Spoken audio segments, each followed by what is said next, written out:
Le problème, c'est qu'on ne peut pas être contre l'IA, parce que l'IA est une innovation, et que l'innovation est une vague. C'est de la même manière qu'Internet, de la même manière que toutes les révolutions par le passé qu'on a voulu freiner, on ne peut pas arrêter la vague de l'innovation. Théo Leblanc. Théo Leblanc, bonjour Théo. Théo Leblanc. Théo Leblanc. Théo Leblanc. Le prompting n'a jamais été aussi peu important et ne sera jamais important.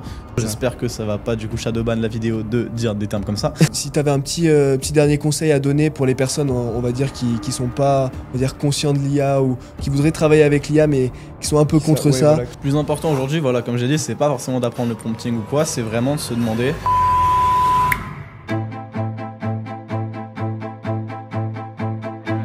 Bonjour à tous, on se retrouve pour un tout nouveau podcast avec Théo. Salut Théo, ça va? Salut, très bien, et vous les gars?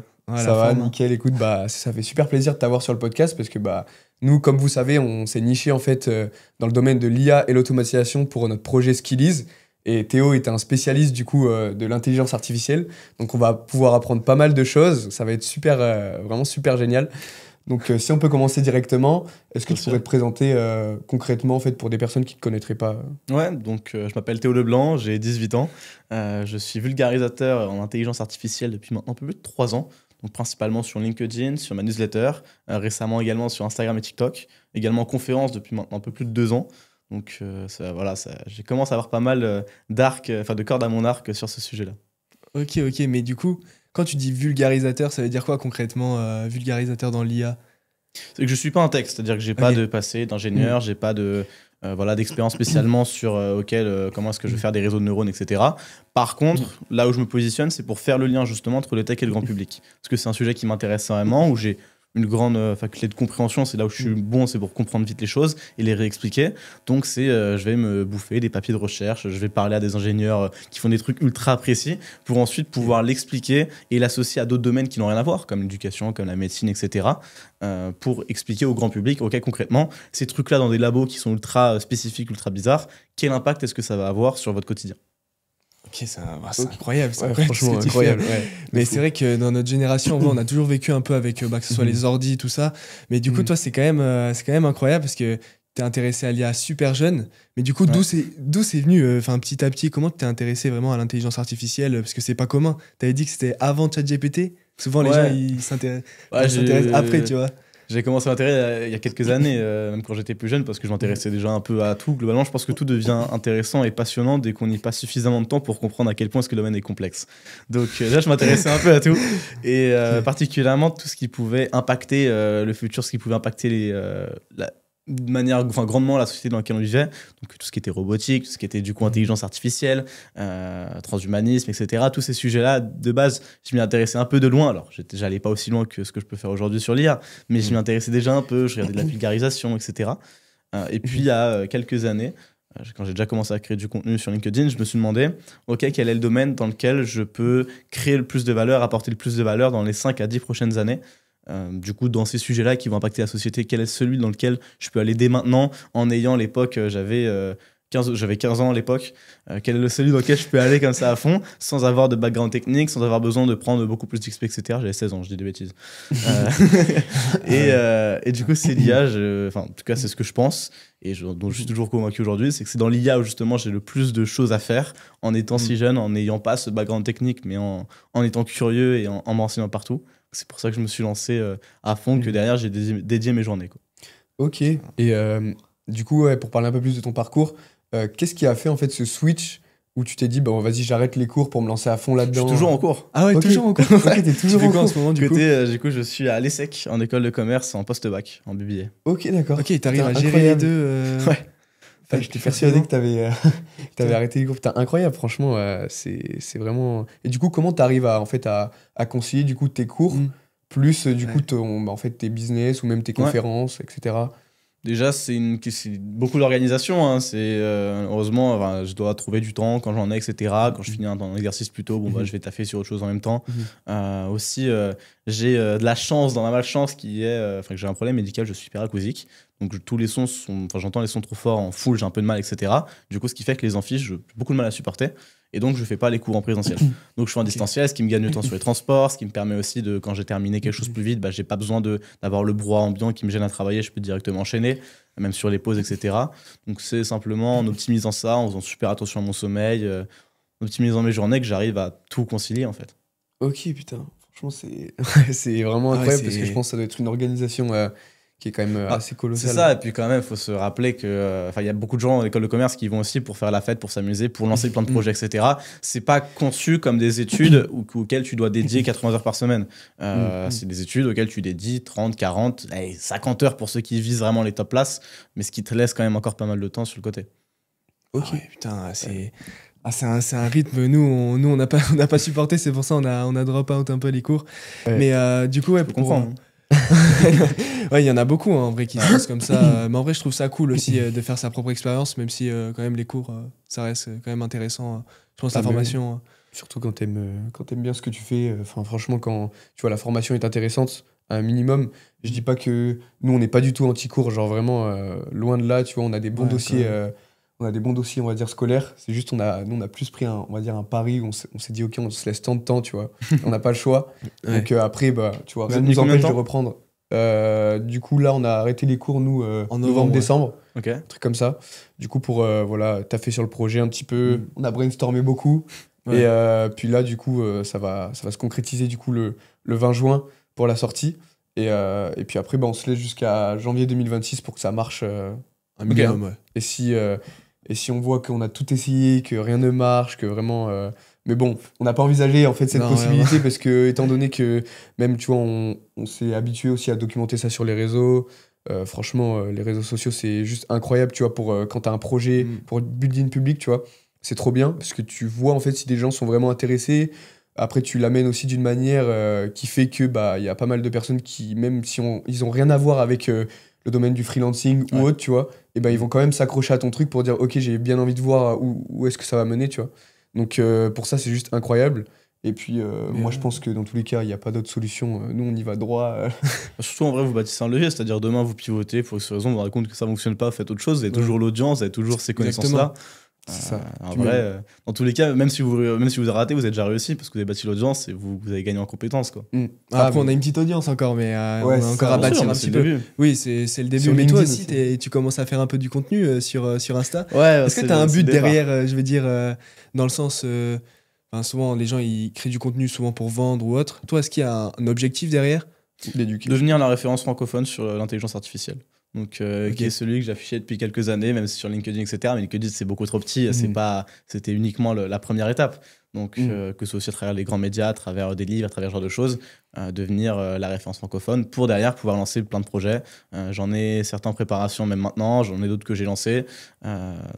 Me servir de construire ce levier-là en étant la référence pour derrière pouvoir faire beaucoup plus de choses, aller beaucoup plus vite et en faire un levier extrêmement puissant. Ok. Parce que, ouais, en fait, sur LinkedIn, tu m'as dit, tu t'étais lancé sur LinkedIn à 15 ans ou un truc comme ça, je crois. C'est ça. Putain, c'est Ça, ultra c'est trop tôt, drôle. mec. C'est une dinguerie quand même. C'est énorme. Ouais, parce que nous, on s'est lancé là, on a découvert LinkedIn quand on a commencé notre projet. Ouais. On s'est dit, bon, pareil, building public et tout, un petit peu. On sait que ça peut être long parce que, bah voilà, sur LinkedIn, en plus, tu t'écris tous tes posts. Enfin, nous, on écrit tous nos posts et tout. On poste pas les mêmes vidéos que sur Insta, TikTok. Mais du coup, bah. Tu vois, genre, on essaye de comprendre un petit peu LinkedIn, comment ça fonctionne, etc. On voit qu'à chaque fois qu'on fait une relation, c'est pas du tout comme sur Insta, tu vois, où sur Insta, bah, tu t'abonnes, etc. Il n'y a pas trop de messages derrière. À chaque fois, nous, on recevait des messages, tu vois. Et même, genre, en vrai, c'est hyper un réseau social hyper bienveillant, tu vois, pro et. Enfin, c'est un après, réseau ça- qui est enfin, pas, en nous- fait, c'est nous, un on a réseau cet qui est pas aspect-là, anonyme. tu vois. C'est ça qui change tout. C'est ça.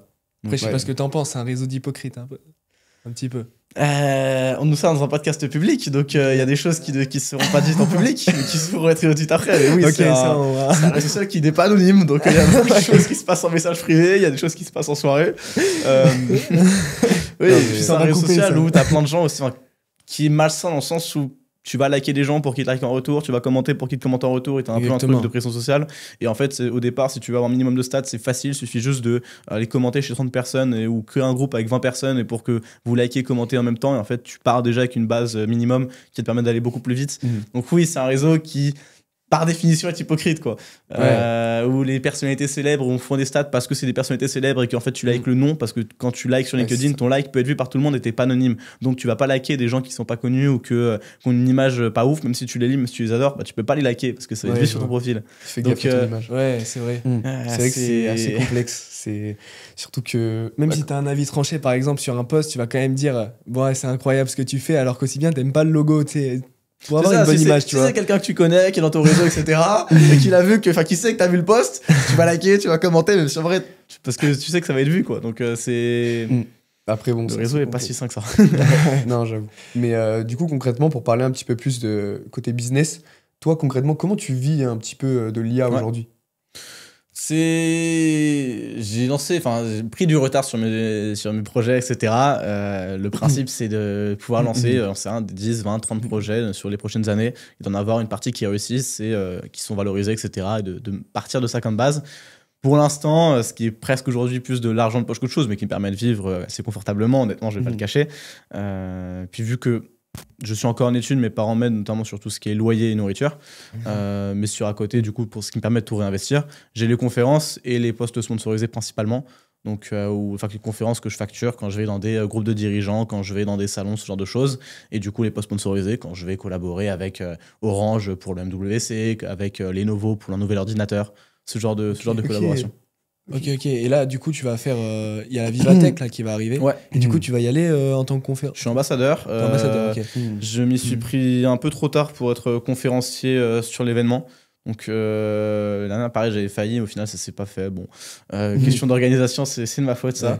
Donc, et puis surtout, en fait, Vivatech, c'est comme les salons, il y a aussi beaucoup de spots qui sont réservés à des entreprises qui, du coup, placent leurs employés.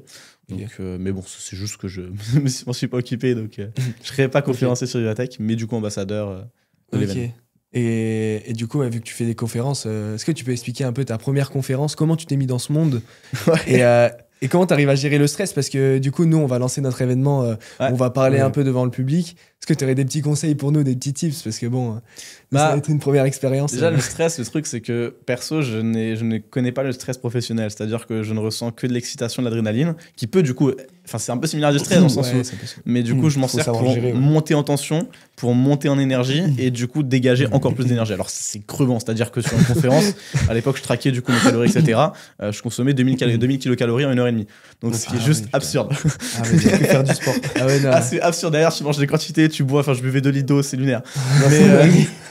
Mais parce que du coup, je me sers de ça pour être dans un mode et c'est aussi ça qui est hyper important parce que la forme est beaucoup plus importante que le fond en fait. Quand tu vas voir un conférencier, tu retiens, allez, s'il est bon, tu retiens une phrase ou deux, etc. Mais c'est vraiment la forme qui compte, c'est l'énergie qu'il transmet, c'est à quel point est-ce qu'il arrive à capter l'audience, c'est ça le plus important.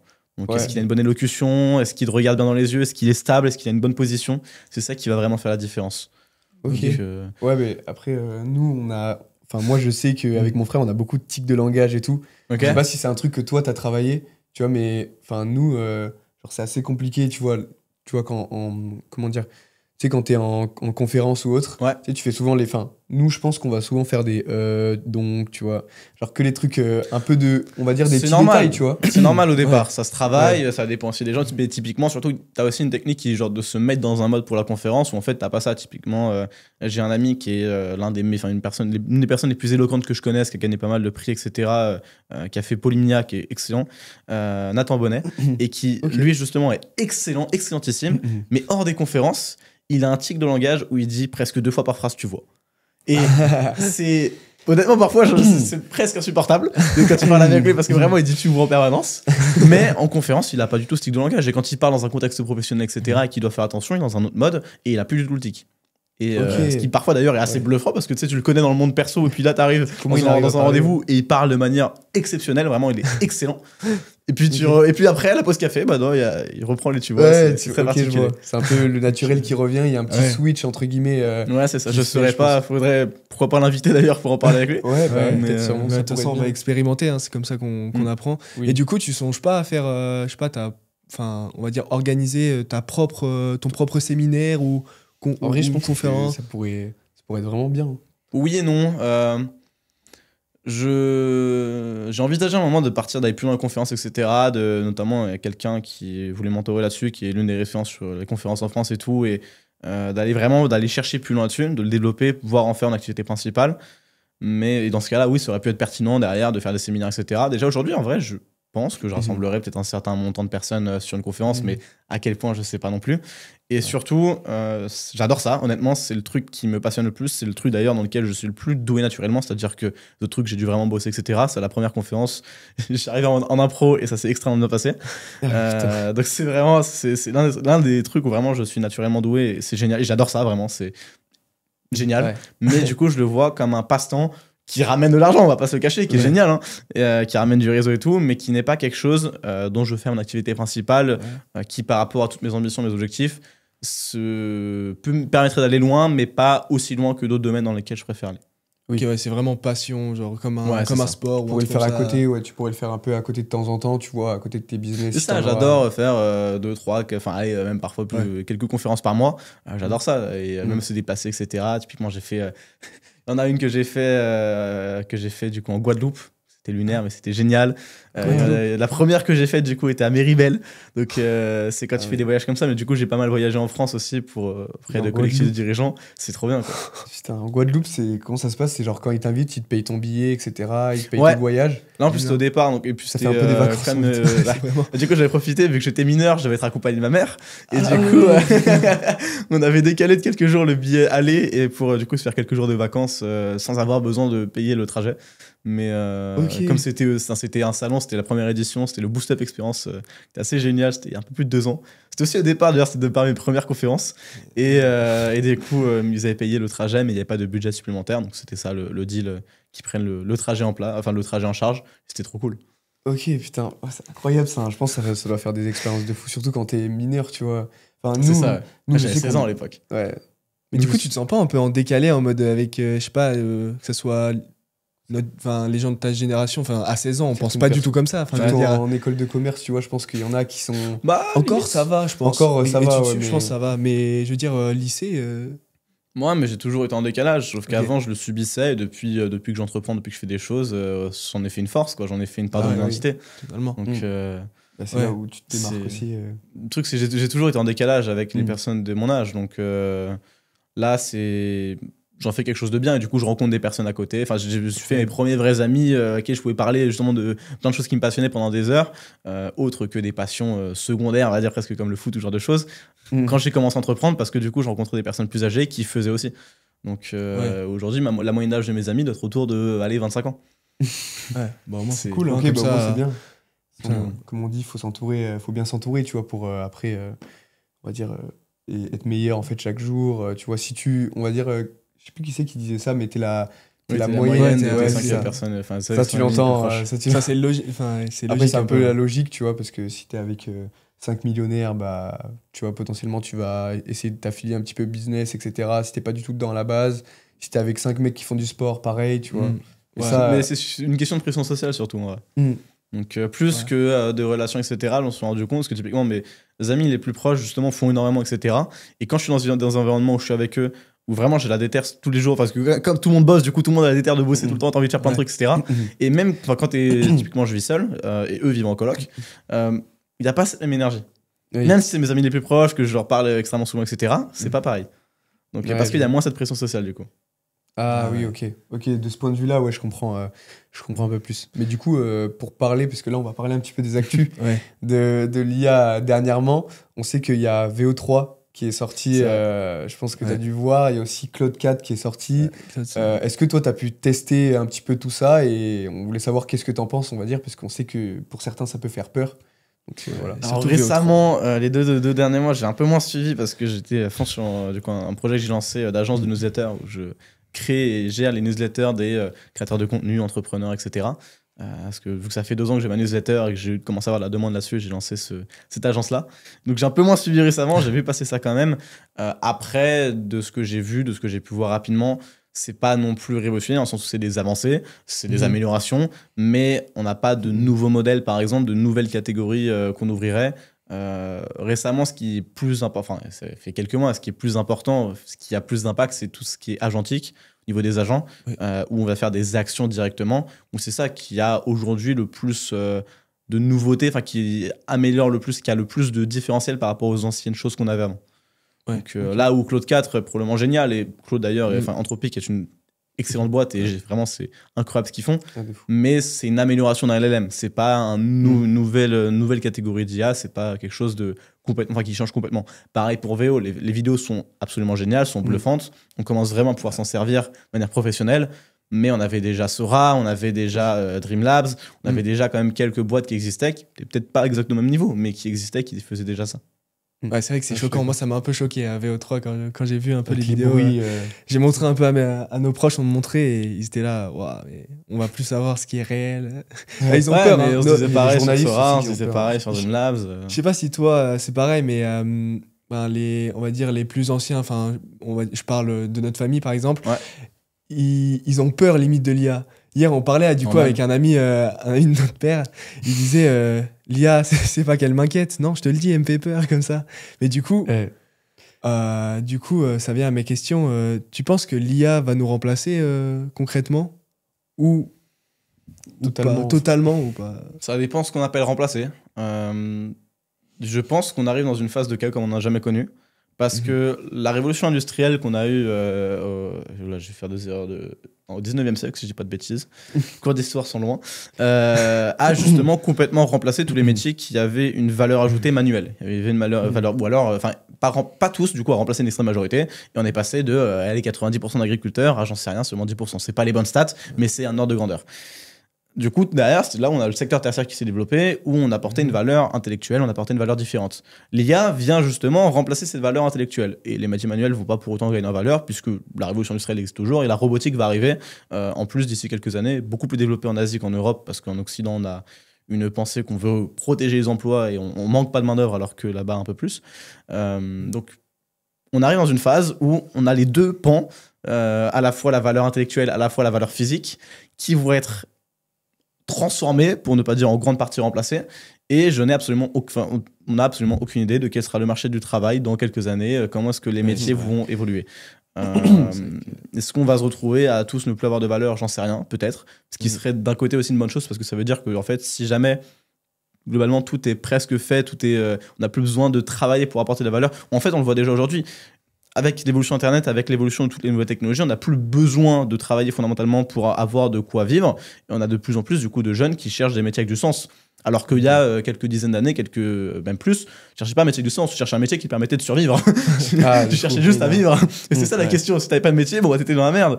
Alors qu'aujourd'hui, déjà, on peut se permettre, depuis quelques années, on peut se permettre de chercher du sens, chercher des choses en plus. Et ça va faire que s'accentuer avec l'intelligence artificielle, avec la robotique. Peut-être que justement ce sera même plus une condition, ce sera même plus un avantage d'avoir du sens, mais ce sera peut-être quelque chose de nécessaire. Et puis en fait, les personnes pourront lancer beaucoup plus de projets qui n'ont pas forcément pour but de gagner des millions ou de résoudre un problème, mais de simplement avoir de la valeur, faire quelque chose qui leur fait plaisir. On le voit avec les divertissements qui se développent beaucoup, etc. C'est peut-être ça la voie vers laquelle on se dirige, où en fait ce qu'on fait, on le fera plus parce que c'est quelque chose qui nous parle, parce que c'est quelque chose qui a du sens pour nous, plutôt que quelque chose qui est nécessaire absolument pour survivre. Ouais, c'est vrai. Mais c'est vrai que ça va trop vite là. Je veux dire, ça évolue trop vite en ce moment. Le problème, c'est que ça va beaucoup plus vite que ce qu'on n'a jamais connu. On ne sait pas à quel point que la société va mettre du temps à suivre. Mais là, en plus, il y a OpenAI, ils ont fait, il me semble, en avril, ils ont fait une levée de fonds là, de 40 milliards, un truc comme ça, pour développer la super intelligence. Je sais pas si tu en avais entendu parler. Oui, mais de base, c'était prévu pour 2033. Mais un truc comme ça, je crois, hein, 2033. Ça me paraît bizarre parce que l'objectif d'intelligence artificielle générale et de super intelligence, ils ont affiché depuis quelques années. Ah ouais, moi j'ai 2033, ça me paraît très loin. J'avais vu 2033, ouais, je dis des bêtises aussi bien. Mais peut-être que j'ai manqué quelque chose. Hein. Mais tu penses que à la vitesse, la tournure que ça prend, 2025, est-ce que tu penses pour toi ça pourrait être la super intelligence peut venir ou en 2025 ouais. Ça me paraît short quand même. Après, le problème, c'est qu'on n'a absolument aucun moyen de savoir. C'est ça le truc, c'est que l'innovation, tu peux pas prédire l'innovation. Tu peux pas prédire la rapidité à laquelle tu vas. Tu peux faire des estimations, dire, ça, par exemple, typiquement, une IA consciente, on sait que ce sera pas théoriquement avant au moins quelques années.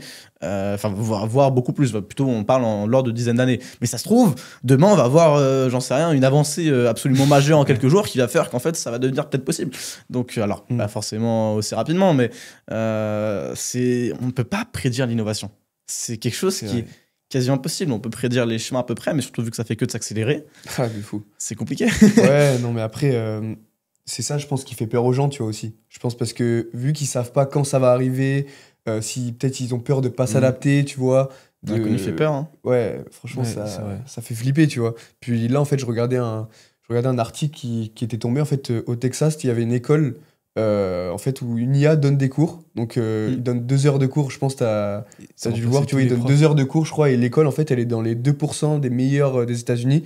Donc, pareil, tu vois, pour les profs, on avait un débat avec notre père à table un jour, où on disait, bah, en fait, genre, comment ça va se passer concrètement pour les profs, puisqu'il y a des profs, je pense, ils vont être anti-IA, parce qu'en plus, c'est hyper délicat, tu vois, le sujet de l'école, parce que d'un côté, tu dis, bah, faut pas que tu utilises l'IA pour tes devoirs, mais en même temps, tu vois, petit à petit, plus ça avance, plus tu vas devoir l'utiliser peut-être pour apprendre, tu vois. Donc, je sais pas ce que t'en penses. Le problème qu'on a, c'est un gros sujet. C'est l'éducation, mon sujet de vie, le sujet qui me concerne le plus et auquel je compte dédier ma vie. Donc, j'ai un livre qui est en cours de discussion avec les éditeurs justement sur le sujet de l'éducation auprès des professeurs, enfin de l'IA auprès des professeurs, auprès des étudiants, des parents d'élèves, etc. J'ai un projet qui justement concerne l'éducation qui est j'ai pas trop parlé pour l'instant parce qu'il est en cours de discussion pour des levées de fonds et ce genre de choses. Donc, mais sur l'éducation aussi, parce que c'est un sujet qui est énorme. Et en fait, on arrive à un problème qu'on ne connaît pas ailleurs où la personne qui est censée former a également besoin d'être formée en même temps.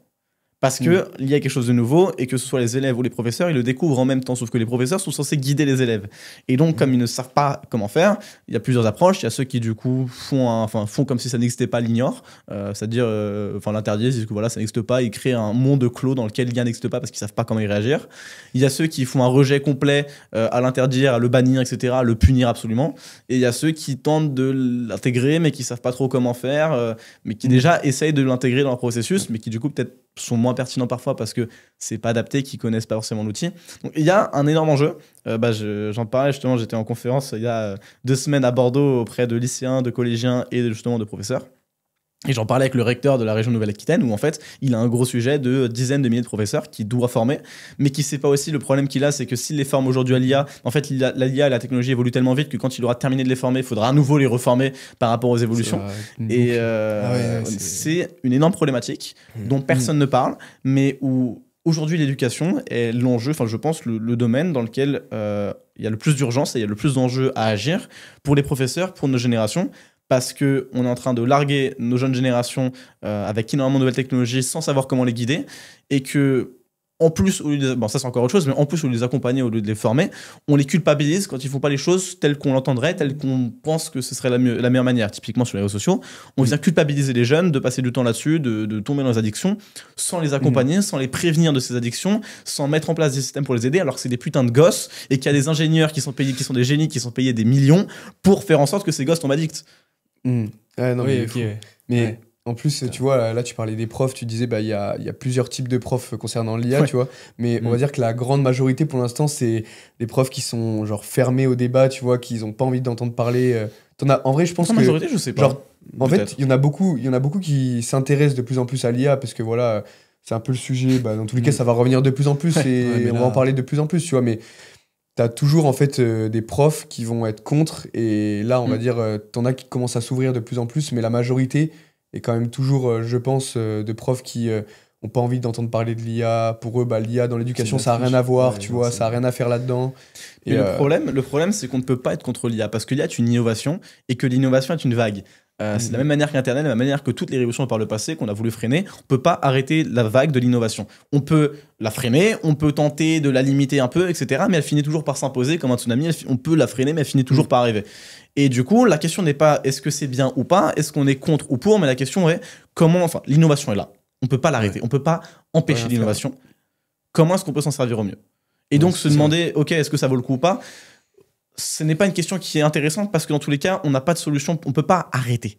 Donc, demandons-nous, ok, comment est-ce qu'on peut servir de l'IA dans l'éducation? Comment est-ce qu'on peut servir de l'IA pour accompagner nos jeunes? Comment est-ce qu'on peut servir de l'IA pollue? Comment est-ce qu'on peut s'en servir pour justement, potentiellement, s'en servir pour limiter les effets du réchauffement climatique, pour agir sur d'autres sujets comme les maisons intelligentes, sur le chauffage, etc.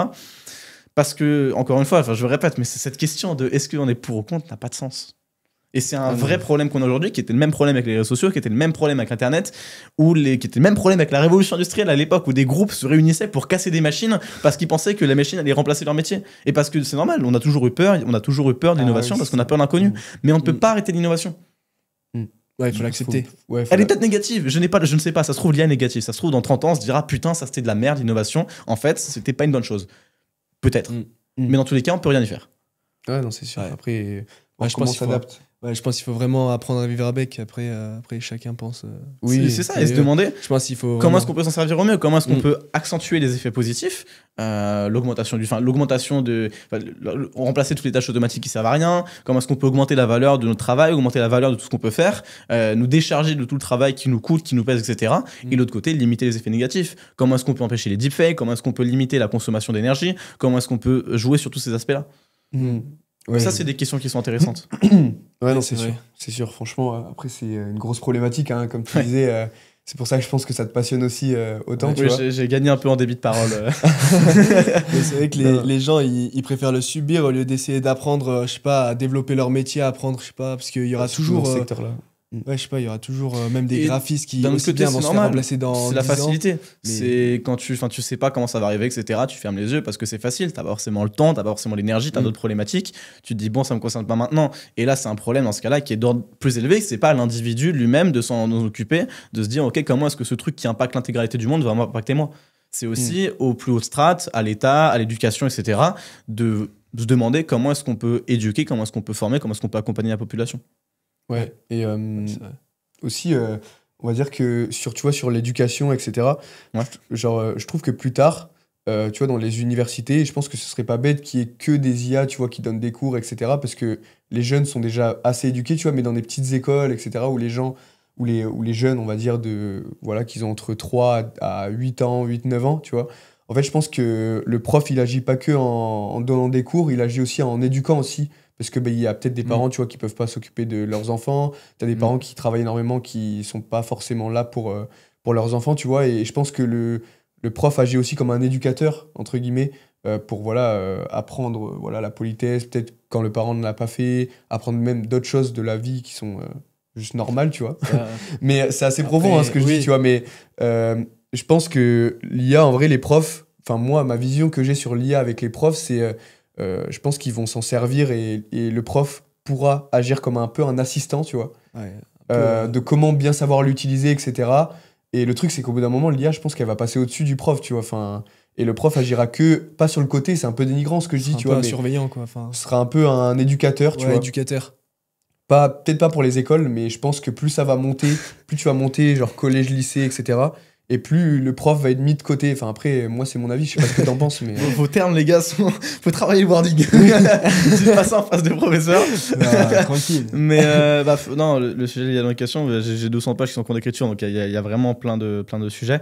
Sur la question des professeurs exactement, quel rôle est-ce qu'ils ont, quel rôle il y a, mon hypothèse, je sais pas si c'est la vérité ou pas, c'est en tout cas ce que je pense, ce que j'observe, etc., c'est que le rôle du professeur va être de plus en plus, en fait, partout dans la société, les seuls côtés de l'humain qui vont se développer, qui vont pas être remplacés par l'IA et qu'au contraire vont gagner en valeur, c'est l'artisanat déjà, parce que l'artisanat, t'achètes une histoire, t'achètes pas vraiment l'objet en lui-même, une industrie serait capable de le faire plus efficacement, de meilleure qualité, t'achètes l'histoire. Donc l'artisanat va continuer d'exister. C'est la prise de décision, parce que quand l'IA prend une décision, en fait, le problème, c'est qu'on peut pas trop donner des responsabilités à l'IA en termes de prise de décision, parce qu'en cas d'erreur, qui est responsable?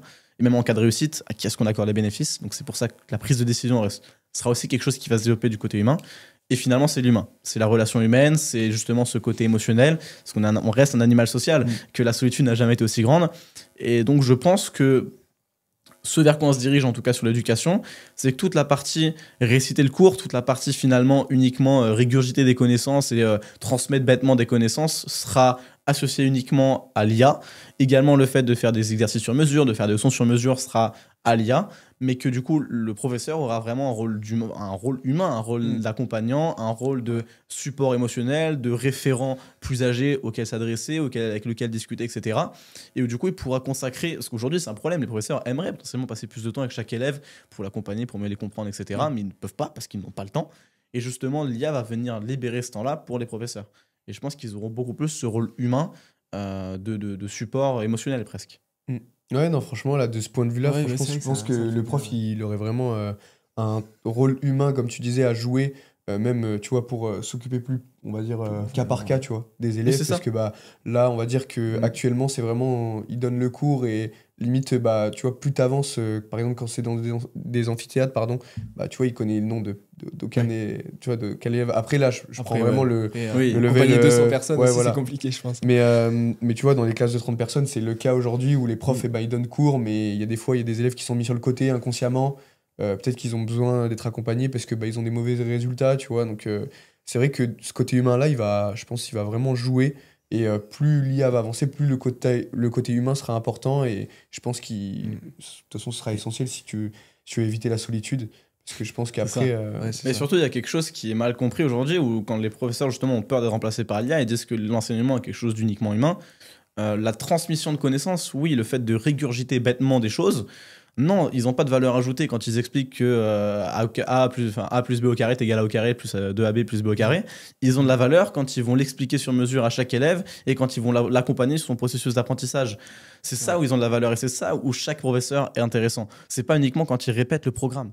Ça, c'est vrai. l'erreur aujourd'hui que font beaucoup de professeurs à penser que les deux sont liés et qu'on peut pas séparer les deux.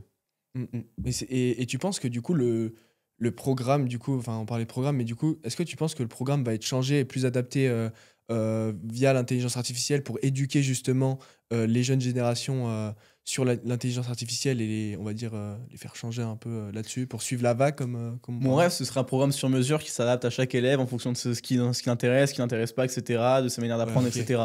Ce qui fondamentalement serait possible avec de l'IA. Mais on en est encore un peu loin en termes de Ouais. pensée et de Ah ouais. croyance sociétale. C'est sûr. Par contre, quand on voit des trucs, typiquement, on voit que les matières, enfin que l'enseignement de l'intelligence artificielle, de comment ça fonctionne, comment s'en servir, arrive dès même le primaire en Chine, etc.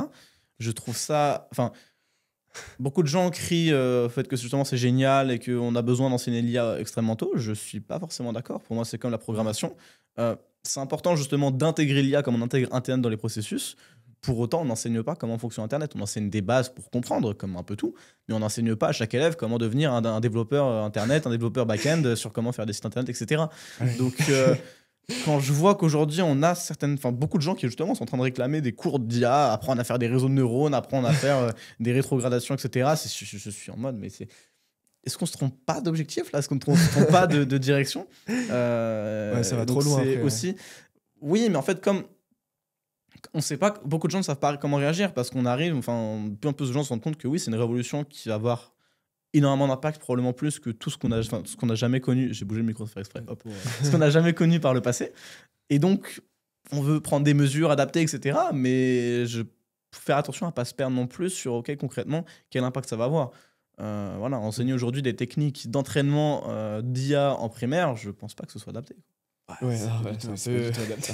Je pense, ouais, c'est pas du tout adapté. c'est C'est sûr. comme les. Après, moi, j'ai un avis tranché un peu par rapport aux écrans. Je veux dire, je pense qu'il faut avoir pas un âge, mais entre guillemets, je sais pas. Il y a Ouais, de plus en plus de jeunes qui. ouais, il y a de ont plus en leur plus de jeunes, je sais téléphone, pas, tu vois. tu vois des collégiens, peut-être pas en sixième, même des CM2, ils ont un iPhone 15, tu vois. Genre, je trouve ça irréaliste de fou, tu Et le vois. truc, c'est que. Bon, c'est pas la qualité du téléphone, le problème, c'est plus comment est-ce qu'ils s'en servent. Et je pense qu'on C'est vrai. manque énormément d'accompagnement sur l'utilisation des écrans, l'utilisation des réseaux sociaux, etc. Exactement, ouais, je pense. Moi-même, je demande à mes parents, à ma mère, de mettre un temps d'écran dont je n'ai pas le code, parce que ces machines sont démoniaques et que je tombe addict très facilement. Et donc, je sais que typiquement, que ce soit des jeux vidéo, des réseaux sociaux, si j'ai pas de temps d'écran, ouais, je peux tomber dedans. Ouais, les Ouais, crackers donc, sont trop forts.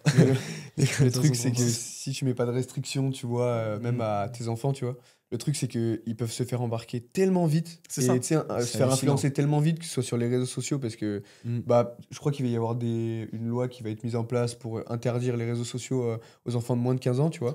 Mais bon, ça encore, c'est impossible de la mettre tu vois, en place. pour mettre en moi, place, ça va mais être chaud. bon. Ouais, C'est complexe, ouais, c'est Ouais, complexe. c'est ça. c'est complexe. Mais en tout cas, c'est ce que Il y j'avais a aussi entendu. les écrans en noir et blanc, ils voulaient mettre, je crois, pour éviter les. Aussi, Ouais, j'ai- bon. Là, on rentre Non, dans enfin, les- fondamentalement, c'est le problème aussi qu'on a, c'est que du coup, même avec ce discours-là, etc., il y a beaucoup de gens qui sont qui veulent réprimer du coup l'utilisation des écrans, réprimer.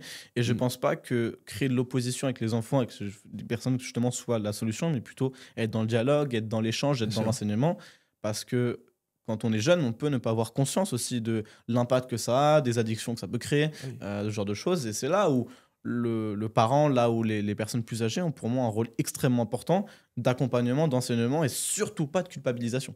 Et qu'il est dans le problème qu'on voit aujourd'hui, où le réflexe, c'est de culpabiliser le jeune. Mais le jeune ne sait pas. Le jeune découvre. Il s'est fait embarquer. J'ai le jeune alors que j'ai 18 ans, c'est génial. Non, mais il y a même plein de personnes de notre génération, tu vois, qui se sont fait embarquer. Et là, c'est c'est fini parce que tu peux toujours te mettre des restrictions à toi-même, même quand t'es adulte. Parce que extrêmement dur. Ouais, c'est ça. C'est très très dur. Se mettre des barrières, des fois, t'es un peu fatigué, t'as envie de, tu vois, t'as envie de te poser tranquille. Tu peux limite enlever toutes ces barrières en 2 secondes, tu vois. Mais tu vois, maintenant, je pense que. Chez c'est Cold Turkey Blocker. C'est le seul bloqueur, tu ne peux pas revenir en arrière. Tu lances le bloqueur, tu es baisé. Et si tu trombes, tu es mal. J'ai Cold Turkey Blocker, c'est le seul bloqueur comme ça que je connaisse qui vraiment, tu ne peux pas. Tu sélectionnes les applications. Tu peux bloquer ton ordinateur pendant 1 mois et ne plus avoir accès à ton ordi. Ah ouais, putain, bah ça, pour des mecs addicts, franchement, ça pourrait être vraiment pas mal. Vraiment, du coup, le mec, il en rachète un PC. Mais genre, tu bloques Steam, tu bloques des trucs comme ça, tu bloques YouTube, tu bloques Instagram, tu peux pas revenir en arrière. Ouais, après, je pense que. Tu vois, genre les réseaux sociaux avant, c'était tellement. En fait, quand je repense et que je me dis les réseaux sociaux, quand je l'utilisais, quand j'étais au collège, Instagram, il n'y avait même pas les réels, il n'y avait même pas les stories. Tu vois, tu n'avais aucune interaction en soi, à part des publications que tu pouvais voir de tes potes, tu vois. Et c'était genre. Tu vois, tu passais pas beaucoup de temps sur ton tel, à part sur des jeux. Soyons pas des vieux réacs à dire c'était mieux avant. Il y avait d'autres choses qui existaient. Hein. Il y avait la DS, il y avait d'autres trucs, il y avait les jeux mobiles. J'étais addict, moi, ça. Les Candy Crush, des trucs comme ça. Ouais, c'est vrai. Non, mais t'avais d'autres addictions, des jeux, tu vois. Quand même. Mais oui, il y avait un peu. Mais les réseaux sociaux, c'est autre chose que tu vois des jeux quand même. Hein. C'est délicat après, tu vois. Ouais, c'est 2 formes différentes d'addiction. Mais les 2 sont très fortes. Si t'as réseaux sociaux maintenant, c'est compliqué parce que tu sais, pour des jeunes, t'as énormément de désinformation. T'as des personnes qui. C'est pas que les jeunes d'ailleurs. C'est surtout d'ailleurs, c'est pas tant les jeunes. Les personnes plus âgées. Non, mais je veux dire. Après, bon, il y avait la télé aussi qui faisait de la désinformation. Enfin, des fois dans les médias, mais un peu moins. Mais je veux dire. Oui, voilà, c'est beaucoup plus sérieux quand même. Tu peux faire circuler une information qui est fausse très facilement, tu vois. Si elle prend de l'ampleur, si elle fait buzzer, tu vois. Alors que c'est totalement faux. Mais bon. Les réseaux sociaux, c'est. Mais quand tu vois les cycles de diffusion, justement, c'est hyper intéressant. Tu vois des arbres, en fait, où les informations vraies se diffusent de manière beaucoup plus horizontale. Donc, vraiment, c'est les mêmes personnes qui se connaissent et qui partagent entre elles. Là où les fake news se diffusent de manière beaucoup plus verticale, où ça se transmet beaucoup plus vite à des personnes que tu connais pas et où, en fait, les différences de connaissances se transmettent beaucoup plus vite. Donc, et c'est super intéressant. Je sais plus qui a fait des vidéos justement sur ce sujet, mais sur comment est-ce que la différence de transmission entre les fake news et les vraies informations est-ce que tu peux t'en servir pour repérer ça, etc. Mais en fait, voir comment est-ce que ça déclenche des trucs différents au niveau du cerveau, comment le sensationnel, comment le truc où tiens, ça paraît fou, mais quand même c'est trop pour être faux. Et où justement, et ça déclenche des trucs comme ça. C'est super intéressant. Les fake news, c'est vraiment de la merde fondamentalement, mais c'est passionnant sur le cerveau humain. Oui, non, mais oui, je vois. Ça existe depuis toujours. Hein. Les réseaux sociaux en général, c'est un sujet qui est tellement. Mais c'est vrai qu'il n'y a pas assez de prévention bienveillante. C'est comme tu dis, c'est à chaque fois des reproches ou. Et ça le réel problème. C'est de leur faute, quoi, entre guillemets, tu vois. C'est de dire, bah voilà, tu t'es mis sur ton tel, c'est de ta faute, tu vois. Alors qu'en soi. C'est les boomers un peu. Bah, c'est pas eux, voilà, on n'aura pas. Même pas que, même simplement, c'est des gens qui savent pas forcément comment faire. Pareil, il faut pas culpabiliser non plus les personnes qui culpabilisent. C'est des personnes aussi qui savent pas comment réagir, qui potentiellement savent pas eux non plus comment ça fonctionne. Et encore, c'est comme l'IA, c'est un vrai sujet d'enseignement, d'éducation qui, pareil, doit être pris en charge à des strates plus hautes. C'est vrai. Ouais. Sur le podcast, on abat là un peu. On abat les sujets. Mais pour revenir un petit peu au sujet de l'IA, je prends un exemple du coup d'un freelance, d'un secteur d'activité du freelancing, qui est par exemple les graphistes. Ouais. Donc le truc, c'est qu'on était en train de se poser la question, moi je me faisais la réflexion aussi de mon côté, je me disais en fait, plus tard, est-ce que si tu es bon en prompt, en fait tu pourras limite remplacer, je prends ce secteur d'activité comme exemple, mais ça peut être d'autres, un métier comme un graphiste. La majorité, oui, parce que tu pourras remplacer l'exécution. Tu pourras plus difficilement remplacer l'œil expert de la personne qui a énormément d'expérience et qui sait exactement ce qu'adapter. Tu peux aussi avoir ça avec du conseil de l'IA, etc. Mais ce qu'apporte le top 1% des personnes dans leur domaine, par du coup ce qu'il peut avoir de plus, les relations qu'il peut avoir, la connaissance qu'il peut avoir par rapport à d'autres domaines, etc., est pour l'instant légèrement plus difficilement réplicable. Tu peux toujours, si tu prends le temps, etc., arriver à un résultat similaire, mais qui nécessite aussi que toi-même tu te renseignes sur le sujet, que tu comprennes bien, etc., tous les enjeux, etc. Le top 1% des différents secteurs d'activité ne va pas être remplacé de sitôt. Mais en plus, là, il y avait le CEO de Fiverr qui a fait leak son mail il y a très peu de temps, tu vois. Ouais, il a fait leak son mail. Volontairement Il y a... je suis pas sûr, hein, je crois pas. C'était il y a quoi, il y a... Pas combien de temps volontairement? Ouais, je crois que c'était ouais, volontairement, ouais. Ah, c'était- Volontairement, ok. je crois. Ah, Je c'était pense que c'était volontairement, hein, parce que... Et en fait, parlait dans de son l'IA, mail, ouais. il parlait de l'IA, et il disait en fait que, bah voilà, l'IA menace nos emplois, etc. Et il disait que maintenant, il va falloir être vraiment un expert dans ton domaine et se servir de l'IA pour être vraiment, genre, tu vois, un top dans ton domaine, tu vois, que ce soit Ouais, dans le domaine du démultiplier ta valeur freelancing, que ce ajoutée, soit dans ton métier de base, tu vois. Parce que maintenant, les tâches faciles, elles vont être, tu vois, supprimées parce que l'IA va le faire en 2 secondes. Ouais. Et les tâches qui sont impossibles, bah, ça va devenir la nouvelle Bah, tâche difficile, tu vois, qui ouais, disait, Exactement. il disait ça, Ouais, tu vois. ouais, c'est Et, ça. tu vois, t'avais des gens qui. Parce que j'avais vu un réel passé de ça, d'une personne qui en parlait. Et il disait, bah voilà, dans les commentaires, en fait, je voyais des avis hyper tranchés. Hmm. Des personnes qui disaient non, mais c'est impossible, etc. Mais tu vois, tu voyais des mecs anti-IA, tu vois. Alors qu'en vrai, si tu vois, tu te sers pas de l'IA pour te faire exploser dans ce secteur d'activité, par exemple, je prends l'exemple des graphistes, et ben, je pense que tu vas vite te faire remplacer si, par exemple, t'es bon prompteur. Tu vois, nous, on le voit aussi, hein, parce que on avait, on va dire, on avait parlé avec une agence qui nous avait fait des designs. Et nous, en fait, on lui faisait des retours avec des designs de l'IA, tu vois. Et eux, ils disaient, mais incroyable et tout. Pas branché IA, tu vois, cette agence, pas branché IA du tout, tu vois. branché IA. Et C'était ils trop disaient, drôle. putain, incroyable et tout ce que vous avez fait et tout. Et je dis, bah non, enfin, c'est, tu vois, c'est l'IA et tout. Et du coup, ils ont dit, mais putain, incroyable et tout ce qu'elle peut faire et tout. Et du coup, je leur ai dit, mais en vrai, branchez-vous là-dessus parce Ouais, que, bah oui. genre, ça peut vous aider, etc. Sur plein de choses, tu vois. Et tu vois, cette agence-là, elle nous pondait des visuels qui, pour nous, bah, tu vois, t'avais des corrections à faire, Ouais, etc. ouais. Ça nous allait pas à 100%, mais c'était des bons visuels quand même. Du coup, tu peux tout modifier. Genre, c'était pas, tu vois, c'était pas l'instant T, quoi, en le, fait, c'est ça, Ouais, le bah, truc. c'était pas le top, tu vois, c'était pas le top 1% du tout, tu vois. Et du coup, nous, on modifiait, etc. Ouais, On essayait de c'était voir. marrant. Et avec l'IA, tu vois, on promptait bien. Genre, moi, je me suis pas mal formé. Enfin, je veux dire, j'ai lu pas mal de livres et tout là-dessus sur les prompts, etc. Des vidéos et tout. Et c'est super intéressant, tu vois. Et du coup, bah, je faisais des gros prompts, je balançais des gros prompts. Et ce qu'elle me ressortait, c'était genre juste, bah, nous, ça nous satisfaisait plus que Ouais. l'agence, tu vois. Et tu te dis, imagine, tu vois, en fait, j'imagine pas dans 3-4 ans, tu vois, si ces agences-là, qui sont pas trop Vont branchées. disparaître. Ouais, Mm. tu vois, c'est ça. Ouais. Le truc, c'est que si, on va dire, un minimum un jeune ou quelqu'un qui on va dire, s'informe sur l'IA, qui voit qu'avec des gros prompts, avec des bons prompts bien précis, tu peux arriver à générer quelque chose qui te satisfait amplement, tu vois. Et ben là, les agents, je pense que si tu te branches pas là-dessus, et c'est pour ça, nous, on leur avait parlé, on leur avait dit, mais genre vraiment, informez-vous, parce que, Ouais. genre, C'est- et puis même, tu sais, c'est délicat parce que c'est des personnes qui ont entre la quarantaine, cinquantaine d'années. Mm. Et tu sais, c'est dur de dire, bah vas-y, fais ci, fais ça, tu vois. C'est des personnes qui sont, on va dire, globalement un peu butées, tu vois, un peu Ouais. bornées.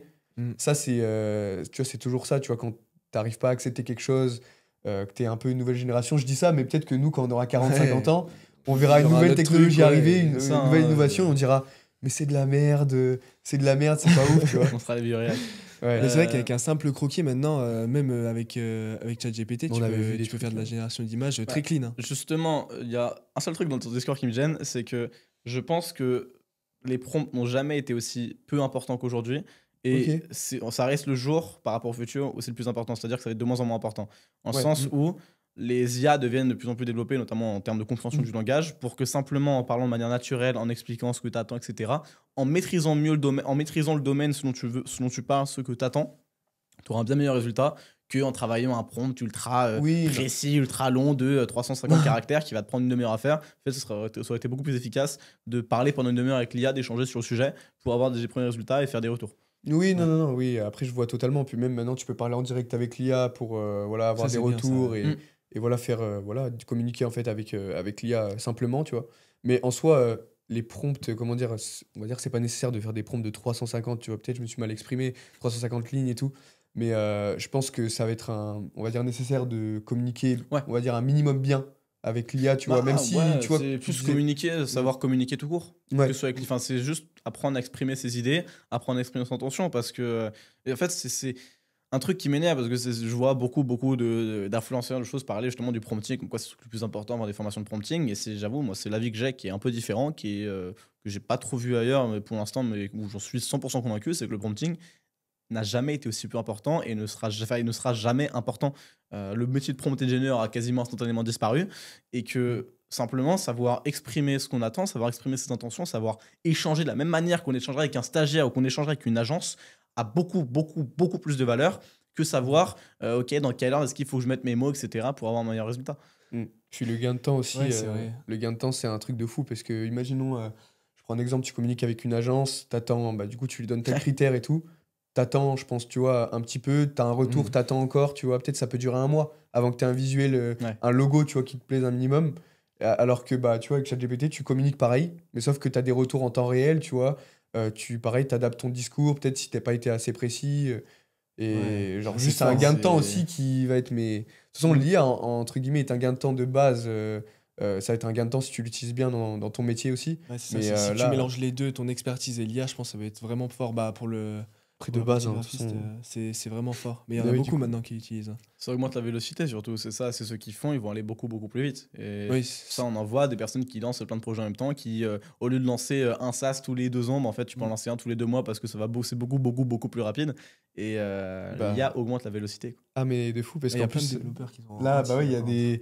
Ouais, il y a des développeurs qui sont anti-IA, mais par exemple, là, j'avais un exemple, en fait. Pas tant que ça, hein. Ah, t'en as un petit peu, nous, t'as Bah, des freelances dans nous, on notre Discord. Ah ouais? Tous anti-IA presque. Mais non. Bah, il y en a bien 10, mais vraiment, je veux dire, pas tous, mais je veux dire 10 Attends. où on a échangé. Vraiment, sur 10, il y en a 9 anti-IA.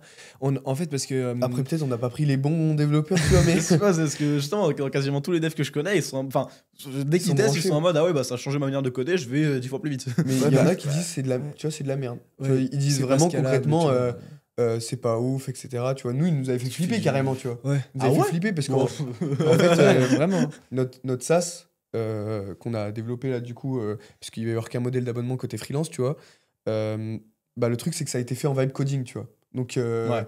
voilà, pas 100% grâce à l'IA, tu vois, mais le mec, on va dire, Parce que, ouais. ouais, voilà, travaille avec l'IA globalement. Et ce mec-là, bah, comme tu disais, bah, en fait, a plusieurs SaaS, tu vois, s'occupe de plusieurs projets en même temps. Et t'as pas besoin de lancer un SaaS 2 ans, 3 ans après d'en lancer un autre, tu vois. Si t'as un bon développeur qui utilise bien l'IA, bah, ça peut, tu vois, aller vite fait. Tu vois, notre MVP, on l'a développé en même pas 30 jours. Ouais. Et tu vois, va ces vite, mecs-là, quand, tu vois, on a montré ou quoi, quand on en a parlé, c'est de la merde, le vibe coding et tout, c'est pas scalable, et tout, c'est de la merde. Vibe et tout, coding, nanana. ça polarise. C'est assez clivant aujourd'hui, le vibe coding. T'en as qui adorent, t'en as qui justement sont en mode, bah Ah ouais, ouais, c'est pas pour opti. ça, ouais. Donc c'est Ouais, bien. c'est- Pour moi, je trouve ça génial pour lancer des petits, pour lancer des MVP, etc., aller plus vite. Oui. Ah, c'est sûr que oui, si t'es une boîte qui a des milliers de personnes, tu vas pas faire du vibe coding pour ton produit principal. Et ça Totalement. n'aurait pas de sens. C'est plus ça qu'il faut T'as pas prendre le en même compte. budget, ouais. T'as pas le même budget, puis Ouais. Ouais, c'est déjà, vrai et que- puis. C'est pas les mêmes tu enjeux. vois, ouais, La c'est moindre ligne de code économisée peut en fait avoir un impact assez important. Mm. Donc, Ouais, Ouais, non, pour de tester fou. le marché, c'est parfait. Hein, de Ouais, toute pour façon, tester, exactement. tu vois, et puis après, bah, si tu vois que ton Ouais. produit il marche bien, bah là, pourquoi pas, tu vois ce tu peux qu'elle le est. réécrire après. Oui, voilà, c'est ça en fait.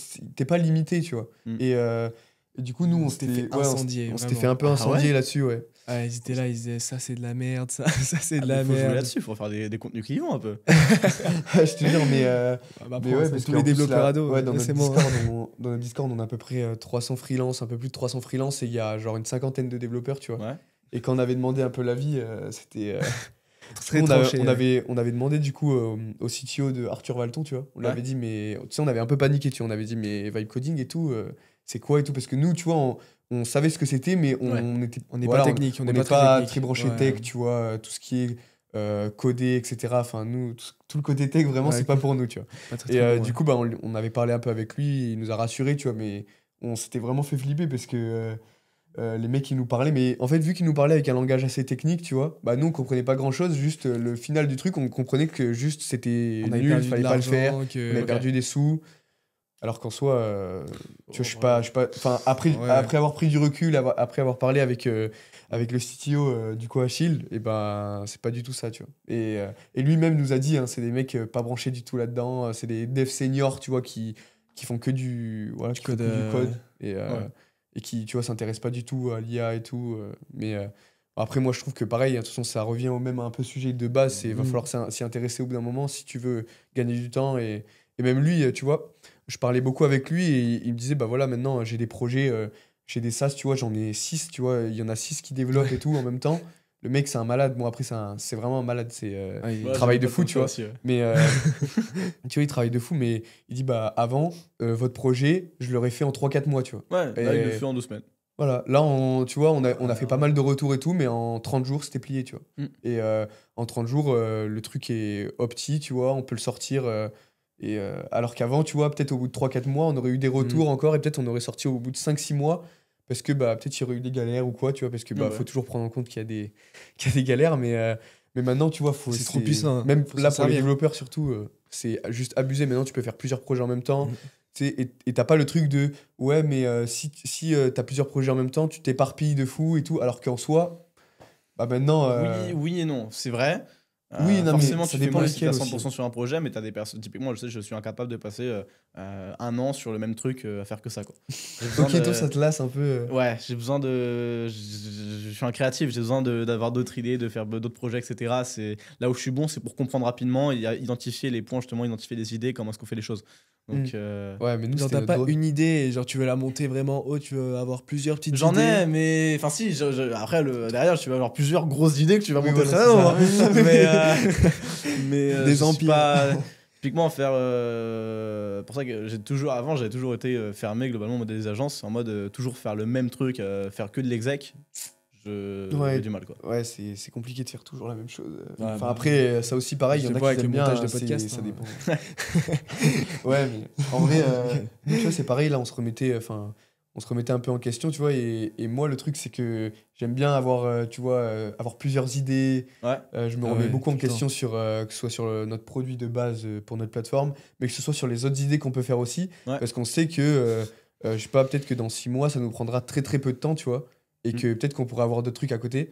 Et Ouais. moi, je suis vraiment passionné d'avoir plein de projets qui marchent, tu vois, Mm. de me dire qu'il y a plein de projets qui peuvent bien marcher, que tu peux mener à bien. Mais pareil, tu vois, que ça reste un peu dans la même niche, pas Ouais. s'écarter, tu Ouais, vois. tu crées un écosystème. C'est Ouais, ça, voilà, exactement. en fait, moi, l'objectif, c'est. Bon, là, je le dis, mais l'objectif, c'est vraiment de créer un Oui. écosystème autour du freelancing, tu vois. Ouais. Que ce soit. Voilà, créer des offres autour de ça, peut-être accompagner des freelances au cas par cas, voilà, avoir du coup la plateforme qui met en relation des freelances, du coup qui est bien nichée, tu vois, mais peut-être faire autre chose aussi à côté pour tous les freelances en général, tu vois. Donc ça, c'est des idées tu vois, que j'ai, qu'on n'a pas encore développées vraiment parce qu'on se focus là sur la sortie. Mais Surtout moi, le c'est... marketplace, enfin, c'est chronophage, quoi. au début, ça va nous prendre... Au début, tu vois, là, je te dis ça, mais au début, ça peut nous prendre 1 an. Franchement, même, ouais, tablez bien franchement, sur bien au plus, tu moins vois. 2, enfin ouais, une bonne année, voire 2 pour. Où Déjà, pour ça avoir- doit être votre main activité. Et, Mais là, de toute ouais, façon, à là, fond. c'est pour ça que nous, on le voit comme un projet long terme, tu vois. C'est pour Ouais. ça qu'aussi Marketplace, tu lances pas une Marketplace pour, au bout d'1 mois, te dire, bah vas-y, c'est bon, j'ai tout Surtout niché j'ai dans tout l'IA. automatisé, tu vois.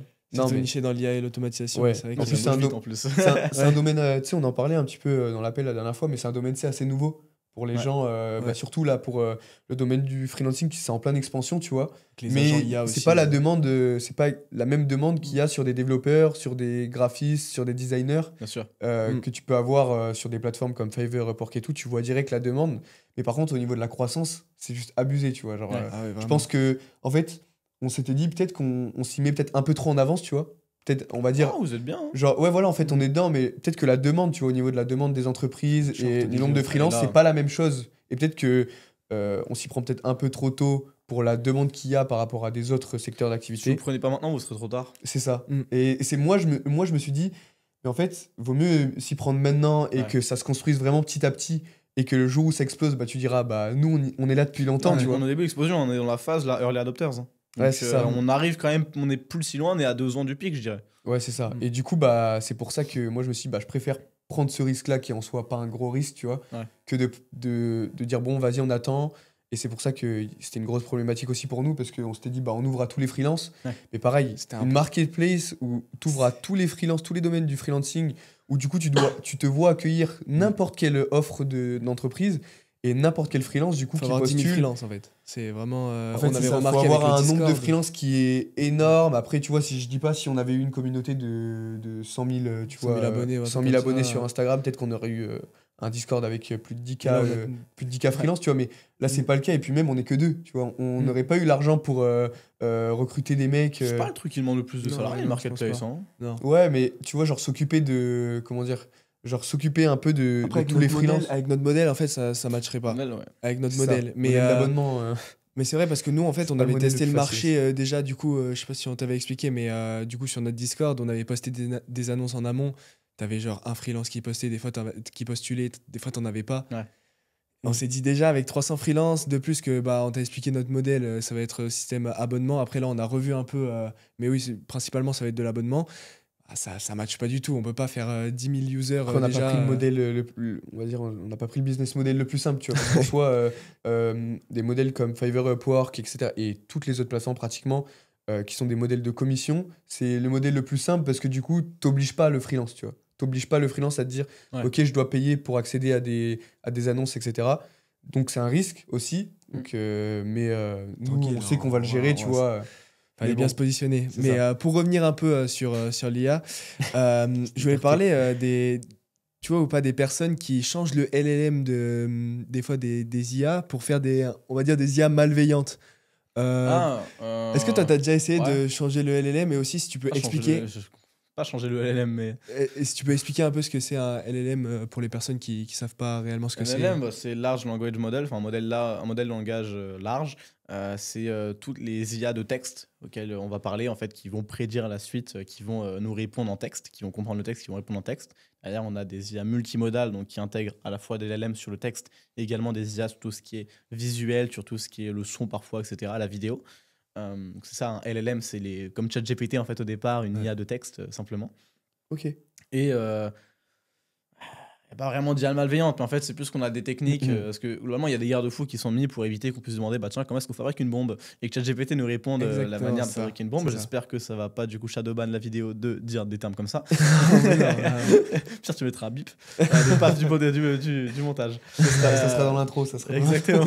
Il y a beaucoup de montage là avec tout ça. En fait, il y a des techniques, typiquement, à un moment, c'était d'écrire en ASCII, en fait, avec des symboles, de faire le dessin how can we make a bomb et BOMB, mais genre en ASCII, du coup, avec les signes. Et ça, du coup, les garde-fous ne bloquaient pas. Et en fait, le jeu, c'est de trouver quelle nouvelle technique n'a pas encore été prévue par les garde-fous et qui te permet de contourner pour demander les choses interdites. Mais concrètement, c'est pas quelque chose qui a énormément d'impact dans tout ce qui est tous les côtés dangereux et légaux de l'IA. Il y a plus tout ce qui est au niveau des deepfakes, il y a plus tout ce qui est du coup les attaques, le deepfake. Aujourd'hui, les deepfakes sont le problème principal. Ok, d'accord. Okay. Et pour parler un peu plus de toi, du coup, dans ta vie pro et vie perso, on va dire, pour parler des outils d'IA, quel outil d'IA tu utilises dans ta vie pro et perso, qui ont été un peu... qui ont un peu changé en fait ta manière d'optimiser ton temps, etc. Donc. Paradoxalement, je n'utilise pas tant que ça et je pense qu'en fait, il y a plus d'impact chez des grands groupes qui ont par exemple en développé en interne ou l'intégrer dans des process, etc. Forcément, je m'en sers quand même. Tous les modèles classiques, ChatGPT, Claude, etc.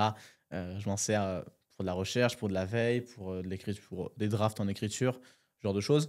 Je sers pas mal du coup sur mon contenu vidéo où j'ai un format avec des avatars en 3D. On a vu, c'est stylé. Du coup, je me sers pour les entraîner, je me suis servi d'Eleven Labs, de Runway et de Midjourney pour du coup générer les avatars et les animer. Et ensuite, du coup, d'Argile, qui est une boîte française, qui est une excellente boîte, qui du coup permet de faire des avatars à partir d'entraînement et qui derrière sont capables de parler, qui est plus spécialisé sur les avatars humains et réalistes, où ça fonctionne encore mieux.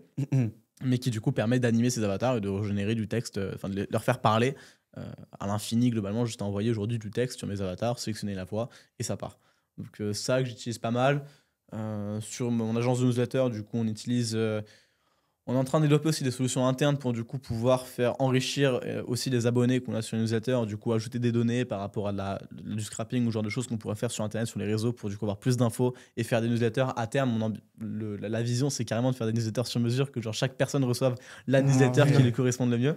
Ce qui techniquement est déjà faisable avec l'IA, qui coûte un peu cher, qui demande un peu de mise en place, mais qui fondamentalement est déjà possible. Et un projet à la con que j'ai comme ça, que je ferai peut-être dans quelques mois, ce qui remplacerait complètement les journaux, c'est imagine...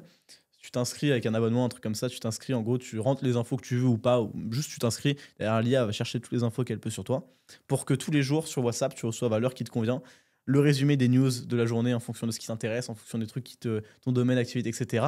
Et qu'ensuite tu puisses interagir, tu puisses demander, ok, tiens, j'ai vu passer ça il y a 2 jours, comment est-ce que ça a évolué, est-ce que tu peux m'en dire plus sur cette info, etc. Comme si tu avais ta vidéo d'Hugo Décrypte en texte sur mesure pour toi en fonction de ce qui t'intéresse et avec laquelle tu peux directement interagir pour lui demander ok bah ça est-ce que tu peux m'en dire plus, ok ça j'ai vu passer ça hier, etc. Okay, c'est incroyable, c'est ce qui t'impacte en fait réellement donc c'est ça, et ça on peut déjà le faire, c'est des trucs techniquement on peut déjà les faire, j'ai pas le temps de tout faire mais ouais c'est un gain de temps de fou. C'est un gain de temps de fou et c'est incroyable. Imagine tu reçois ton journal dans ton WhatsApp et tu peux interagir avec ton journal. C'est personnalisé en plus. Mais c'est personnalisé, c'est ça qui est trop bien. Ça changerait de fou. C'est incroyable. C'est faisable genre depuis un an, des trucs comme ça. Il y a plein de trucs comme ça qui sont faisables depuis un an déjà techniquement, alors qu'ils coûtent de moins en moins cher. Donc qui sont de plus en plus faciles. Mais il y a plein de projets comme ça, plein de trucs. C'est incroyable. Si tu creuses, c'est vrai que t'as des projets. Et t'as combien de personnes à peu près sur ta newsletter? Sur ma newsletter, moi, du coup, sur l'IA, j'en ai 11 000 environ. Okay. Et du coup, on en gère quelques autres à côté. Cumulés, on approche bientôt des 100 000. Oh, ça fait pas mal à gérer, putain. C'est vraiment bien. Ouais, franchement, c'est cool. Hein. C'est cool. Je m'inscrirai alors, parce que... Je suis pas inscrit. Non, les gars. Fallait que je m'inscrive. Mais du coup, je sais pas quelle heure il est, sinon on va voir. Là, il est 12h25. Donc, je pense qu'on va conclure parce que de toute façon, nous après, on doit filer à l'école. Ouais. On va préparer l'événement, les gars. Alors, merci d'avoir écouté ce podcast. Si tu avais un petit dernier conseil à donner pour les personnes, on va dire, qui sont pas conscients de l'IA ou qui voudraient travailler avec l'IA, mais qui sont un peu contre ça. Voilà, ou qui savent pas ce que c'est. Un petit mot de la fin, voilà. Le plus important aujourd'hui, voilà, comme j'ai dit, c'est pas forcément d'apprendre le prompting ou quoi, c'est vraiment de se demander, ok, quel impact est-ce que ça peut avoir dans mon domaine? Quel impact? Et en fait, se poser des questions, des hypothèses sur comment est-ce que ça peut impacter, etc. Plus important pour ça, déjà, c'est connaître son domaine. Et surtout, c'est tester un peu les outils, jouer avec, vraiment le voir comme un jeu, le voir comme un truc, comme d'amusement, de générer des images avec Midjourney, c'est marrant, faire des vidéos avec Runway, c'est cool, mais ça permet de se rendre compte un peu plus, de conscientiser un peu plus les possibilités de l'IA, l'impact que ça a, et donc derrière, de pouvoir mieux réfléchir, formuler des hypothèses sur comment est-ce que ça peut impacter son domaine de travail. J'en sais rien, si on est graphiste, si on est comptable, si on est professeur d'école, si on est n'importe quoi. Ça permet de mieux se poser des questions. C'est vraiment ça l'enjeu aujourd'hui, je dirais, pour la majorité des gens, parce que c'est plus compliqué d'avoir l'impact direct. On manque encore d'infos, ça évolue tellement vite, mais c'est du coup se poser des questions, de réfléchir concrètement. Comment est-ce que ma vie, comment est-ce que mon métier peut être transformé d'ici les prochains mois, d'ici les prochaines années? Donc pour ça, la phrase que je ressors souvent, c'est le plus important aujourd'hui, c'est apprendre à maîtriser l'IA avant qu'elle vous maîtrise. Incroyable. Okay, incroyable. Bah, merci de nous avoir écoutés. Je vous mets le lien du coup dans la description aussi de notre événement qui va se passer le 20 juin de 18h à 22h. Et merci à Théo d'être venu sur ce podcast. Tu seras invité à l'événement aussi. Bien sûr. Et je vous dis à la prochaine les gars. Ciao. Salut. Ciao.